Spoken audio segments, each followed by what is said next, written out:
Have you ever stopped to really think about money? I mean, why does a piece of paper with some colors and a face on it let you walk out of a store with a new TV? It's just paper. And if it's just paper, that means someone, somewhere, has the power to make more of it. In fact, while you watch this, new money is being created. But most of it isn't even paper anymore. It's just numbers on a computer screen. We all just agree to believe those numbers are valuable. Sounds wild, right? So where does this money actually come from? To understand, we have to go back to the very beginning. Before money even existed, people traded directly with goods, like cows, grain, or salt, stuff you could actually use or eat.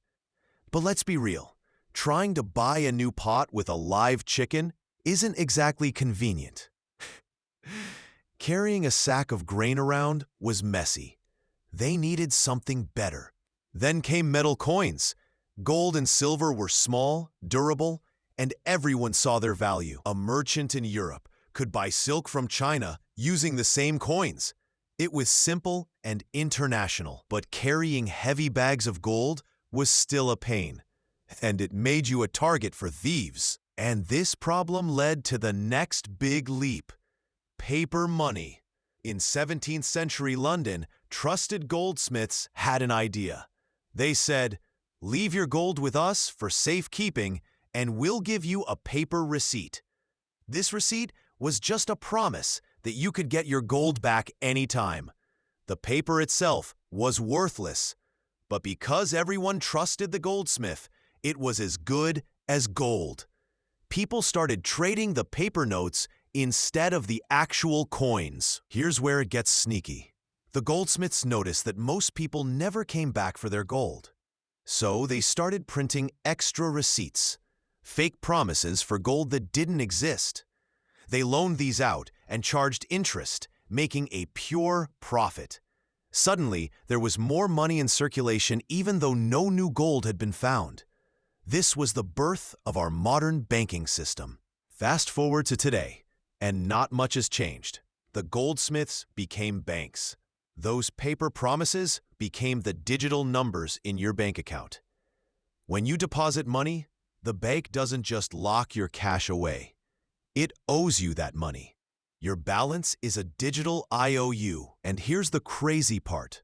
When a bank gives you a loan, it doesn't hand you a suitcase of cash. It just types new numbers into your account. Poof! Brand new money is created out of nothing. When you pay back the loan, you're giving them real money, and the interest is pure profit for the bank. Just like the goldsmiths, banks create money from thin air, only now it's digital. But there's a huge difference. Back then, paper notes were backed by real gold in a vault. Today, nothing physical backs your money. Its value comes from one thing: trust. Trust in the government, trust in the bank, and trust that the person you're buying from will accept those digital numbers. This creation of new money has a ripple effect. Let's say you get a loan to buy a car. The car dealership gets paid. They then pay their employees. Those employees buy groceries and clothes. That one loan created a wave of spending. It makes the economy feel busy and alive. But there's a hidden danger. If we keep creating new digital money faster than we're producing more goods and services, prices start to rise. This is inflation. It's like a hidden tax. One day, $10 buys you a nice lunch. The next year, it might only get you a snack. Your money secretly loses value, eating away at your savings and your paycheck. So, who controls this system? It's a team effort between the government and the central bank. When the government needs more money than it collects from taxes, it borrows by selling bonds, which are basically fancy IOUs. Banks and investors buy them. The central bank, the bank for banks, can also create new digital money to buy these government bonds or to help commercial banks. This keeps money flowing, but it also means the government is constantly borrowing, and the central bank is always ready to create more digital cash. It's a cycle that never ends.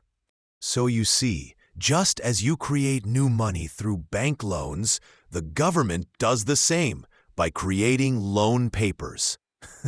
It's a little bit weird, but it's the reality of our system. To sum it up, our money is created through debt and loans. The entire system stands on three pillars: trust, loans, and debt.